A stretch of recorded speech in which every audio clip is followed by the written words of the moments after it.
नमस्कार देवियों सज्जनों और मेरे प्यारे भाई बहनों। आज मैं आपको एक बहुत सुंदर कथा सुनाने जा रहा हूँ, जिससे सुनकर के आपको बहुत ही आनंद आएगा और मज़ा आ जाएगा आपको। और इस कथा का जो सार है वो ये है कि भगवान ने आखिर सबसे अपना प्रिय भक्त किसान और मजदूर को ही क्यों बताया। इसको जानने के लिए आपको ये पूरी कथा सुननी होगी, तो बड़ा आनंद ले इस कथा को सुनने के लिए, बड़े ध्यान से सुने। तो आइए हम शुरू करते हैं एक सुंदर कथा। एक बार भगवान विष्णु माता लक्ष्मी के साथ विश्राम कर रहे थे कि उनके पास अचानक नारद जी प्रकट हुए। नारायण नारायण करते हुए नारद जी आए। नारद जी ने बोला, हे भगवान, मेरी आपसे एक जिज्ञासा है, मैं आपसे एक प्रश्न करना चाहता हूँ।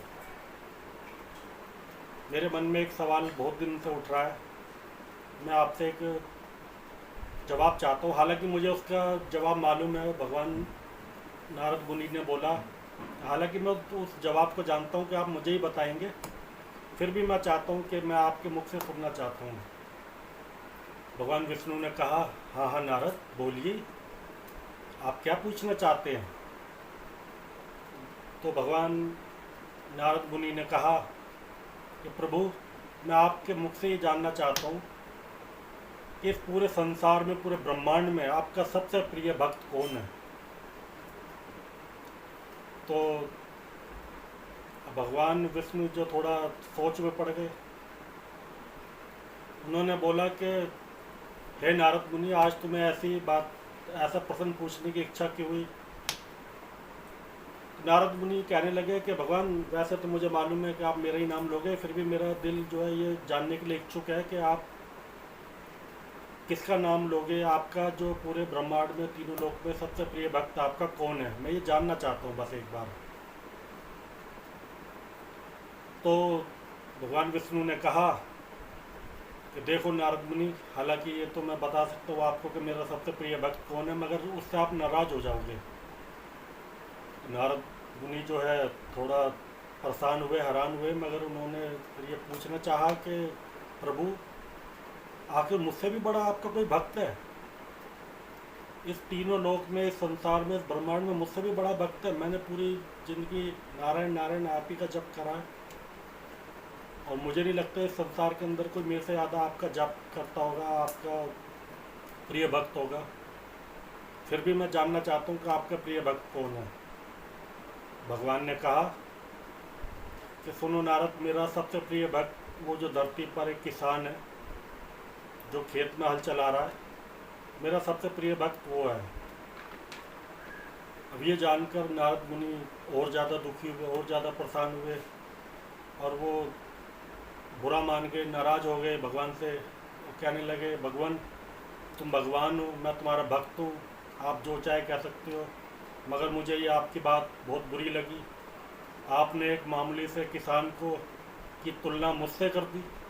मैं रात दिन आपका जप करता हूँ, आपका नाम लेता हूँ, रात दिन नारायण नारायण नारायण का जप करता हूँ।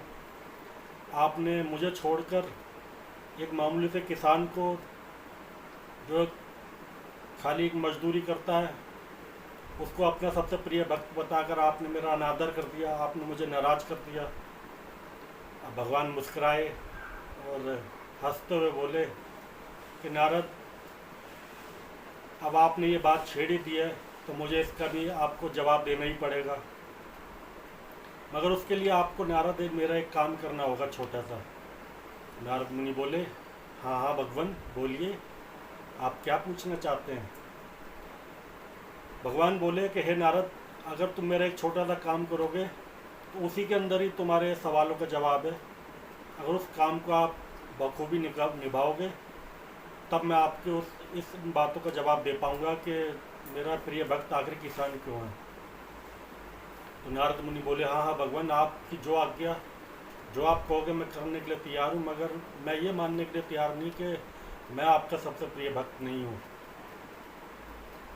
तो भगवान ने कहा, ठीक है, चलो अब आपको मैं एक काम देता हूँ, उस काम को करके आओ। भगवान ने कहा, भगवान ने जलता हुआ दिया नारद मुनि के सीधे हाथ पर रखा, सीधे हाथ पर दिया रखा और भगवान विष्णु ने कहा कि हे नारद, इस जलते हुए दिए को लेकर के आप पूरे ब्रह्मांड का, तीनों लोक का चक्कर काट के आओ। अभी सूर्य उदय हुआ ही है, सूर्यास्त होने से पहले आपको ये पूरे ब्रह्मांड का चक्कर मार के आना है। मगर आपसे ये वो है कि निवेदन है कि ये दिया बुझना नहीं चाहिए। अगर ये दिया बुझ गया तो समझो कि आप परीक्षा में फेल हो जाओगे, आप मेरे प्रिय भक्त नहीं कहलाओगे। अगर ये दिया नहीं बुझा फिर मैं आपको ये कारण बताऊंगा कि मेरा सबसे प्रिय भक्त किसान क्यों है। ये दिया नहीं बुझना चाहिए, दिया बुझ गया समझ लो कि आपकी परीक्षा में आप फेल हो जाओगे। अब भगवान की बात सुनकर नारद मुनि कहने लगे, हे प्रभु, इतनी छोटी सी बात, इतनी मामूली सी बात, मैं अभी गया, सूर्योदय हो ही चुका है, सूर्यास्त होने से पहले पहले मैं ये गया और वो आया, आप क्यों चिंता करते हो। अब नारद मुनि जो है जलते हुए दियों को अपनी हथेली पर लेकर जैसे ही वो ब्रह्मांड का चक्कर लगाने के लिए दौड़ते दौड़ते उन्होंने थोड़ी दूरी गए थे कि अचानक तेज़ हवा चलने लगी। इस ओर से हवा आ रही थी तो उन्होंने दिए को बुझ न जाए तो इधर से हाथ लगाया, ऊपर से कभी इधर से हाथ लगाए, अगर कभी इधर से हाथ लगाए, क्योंकि हवा का रुख तो बार बार बदलता है, बार बार तेज़ आंधी तूफान आ रहे थे। और वो नारद मुनि उसी दिए में उनका ध्यान था कि किसी भी तरह से दिया ना बुझ जाए, अगर दिया बुझ गया तो भगवान मुझसे नाराज़ हो जाएंगे। फिर कई बार बादल भी फटे, बारिश भी आई, कई बार ऐसी मूसलाधार बारिश आई कि उन्हें अपने दिए को जैसे तैसे संभाल करके ब्रह्मांड का चक्कर लगा करके वो आ गए, भगवान विष्णु के पास दोबारा आ गए, पूरे ब्रह्मांड का चक्कर लगा करके सूर्यास्त होने से पहले पहले वो वापस आ गए। और वो बड़े प्रसन्न हुए, खुश हुए कि कितनी मुसीबतों से मैंने इस दिए को जो है बचा कर लाया हूँ कि मैंने इस दिए को बुझने नहीं दिया।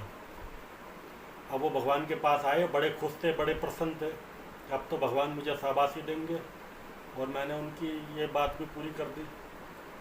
अब वो भगवान विष्णु से कहने लगे, प्रभु की जय हो, नारायण प्रभु नारायण। तो प्रभु कहने लगे, आ गए भक्त। उन्होंने कहा, हाँ जी प्रभु, मैं ले आया। आपके कहा अनुसार कितनी मुसीबत आई मुझे पता है, कभी आंधी आ रही है, कभी तूफान आ रहे हैं, कभी बाढ़ आ रही है, कभी बरसात आ रही है, कैसे कैसे कई बार तो मैं बाढ़ के अंदर से निकल के गया, नदियों में बाढ़ आ रही थी तो मैंने दिए को ऊपर रखा, कभी ऊपर से बारिश आ रही है तो मैंने दिए को ढका, किस किस प्रकार से मैंने दिए को बचाया मुझे ही पता है।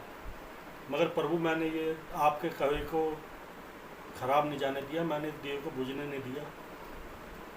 देखो ये अभी भी दिया आपके सामने वैसे के वैसे जल रहा है। अब भगवान बड़े खुश हुए, मुस्कुराए और उसने नारद मुनि को शाबाशी दी। अब उन्होंने पूछा कि हे प्रभु, अब मैं ये जानने की, अब मेरी इच्छा और ज़्यादा बढ़ती जा रही है, अब तो मुझे बता दीजिए कि आपने जो है किसान को ही सबसे प्रिय भक्त क्यों बताया। अब उन्होंने बोला कि हे नारद, जब तुम इस दिए को लेकर गए, पूरे ब्रह्मांड का चक्कर लगा कर आए, उस दौरान आपने कितनी बार मेरा नाम लिया, कितनी बार आपने नारायण नारायण किया।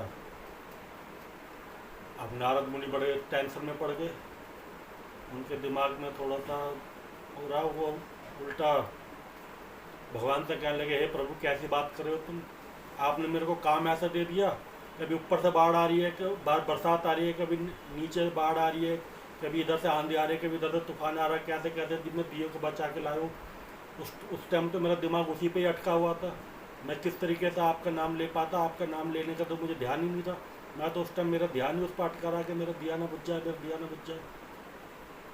अब भगवान मुस्कुराए और कहने लगे, हे नारद, मैंने तुम्हें एक छोटा सा काम दिया था, उसमें ही तुम मेरा नाम भूल गए।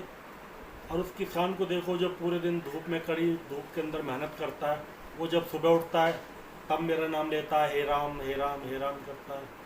जब वो दोपहर को रूखी सूखी रोटी प्याज से खाता है, छाछ मिल जाए छाछ से खा लेता है, वरना रूखी खा लेता है, हरी सब्जी जो उसको मिल जाता है, नहीं मिलता वो भूखे पेट भी काम करता है, फिर भी दोपहर को मेरा नाम लेता है हे राम बोल के। शाम को जब वो काम से थका रहा था तब वो राम का नाम लेता है, खाना खाते समय जब रात को वो सोता है तब मेरा नाम लेता है, वो हे राम करके सो जाता है, फिर सुबह उठता है, फिर वो हे राम करता है, अपने काम पर निकल जाता है। वो इतनी व्यस्त दिनचर्या में, जबकि कड़कती धूप होती है, कड़कती आंधी तूफान बरसात सभी चीज़ों का सामना करता है, मगर अपने खेतों में निरंतर हल चलाता है, मेहनत करता है, कड़ी धूप में परेशानी में, अपने बुखार भी हो जाए, बीमार भी हो जाए, तो भी वो अपना सभी कार्य को बखूबी निभाता है, और फिर भी मेरा नाम लेना नहीं भूलता। और मैंने एक तुम्हें छोटा सा कार्य दिया, उसके अंदर तुम मेरा नाम लेना भूल गए। अब ये भगवान की बातें सुनकर नारद मुनि थोड़ा सा अचंभे में पड़ गए, सोच में पड़ गए कि हाँ प्रभु, मैं मानता हूँ आपकी बात के जब आपने मुझे एक छोटा सा एक दिन का कार्य दिया, सूर्योदय से लेके सूर्य अस्त तक का आपने काम दिया, मैं उसमें आपका नाम लेना भूल गया।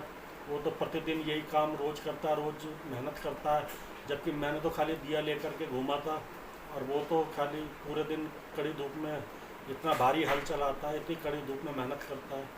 प्रभु ये तो आपकी बात मैं मानता हूँ, मैं स्वीकार करता हूँ, मैं माफ़ी मांगता हूँ, मगर मैं एक बात और आपसे प्रभु करना चाहता हूँ कि प्रभु जब आप इतना प्रिय भक्त आप किसान और मजदूर को मानते हैं, तो आप इनको इतना दुख क्यों देते हो, इनको इतने मुसीबतों का समय को देते हो, इनके जीवन में इतनी सारी कठिनाइयाँ, कष्ट और परेशानियाँ, मुसीबतें क्यों देते हो आप?